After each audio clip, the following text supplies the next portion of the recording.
আসসালামু আলাইকুম ওরহমতুল্লাহ।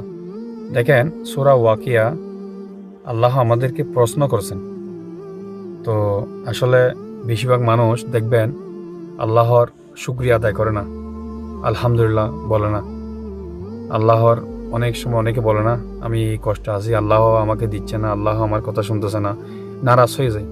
কিন্তু আল্লাহ আমাদের প্রশ্ন করছেন। দেখেন, আল্লাহর কি রহমত আমাদের জন্য সবসময় থাকে। তো সূরা ওয়াকিয়া আল্লাহ বলছেন 69, বৃষ্টি ভরা মেঘ থেকে তোমরা কি তা বর্ষণ করো, না আমি বৃষ্টি বর্ষণকারী? এটা আমাদের প্রশ্ন করছেন। আল্লাহ বলছেন বৃষ্টি যেটা মেঘ থেকে, কি এটা বৃষ্টি কি আমরা সৃষ্টি করতে পারি, নাকি আল্লাহ পারে, নাকি আল্লাহ আমাদের জন্য দেয়? এটা আমাদের প্রশ্ন করছেন। এরপর আয়াতে আয়াতে বলছেন, ইচ্ছে করলে আমি তা লবণাক্ত করে দিতে পারি, তবু কেন তোমরা কৃতজ্ঞ হও না? আল্লাহ বলছে, উপর থেকে যে বৃষ্টি দেয় আমাদের জন্য, এটা আল্লাহ ইচ্ছে করলে লবণাক্ত পানি করতে পারে, লবণ মিশিয়ে এটা আমাদের জন্য দিতে পারে। কিন্তু আল্লাহ দেয় না, এটা দেয় মিষ্টি পানি।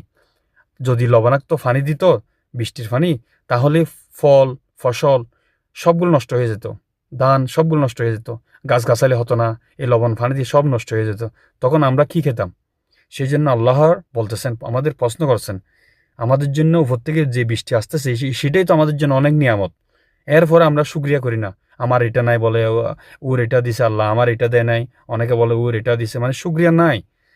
মনে রাখবেন, যত বেশি শুক্রিয়া করবেন, আল্লাহর আলহামদুলিল্লাহ বলবেন সবসময়, আল্লাহ খুশি হন।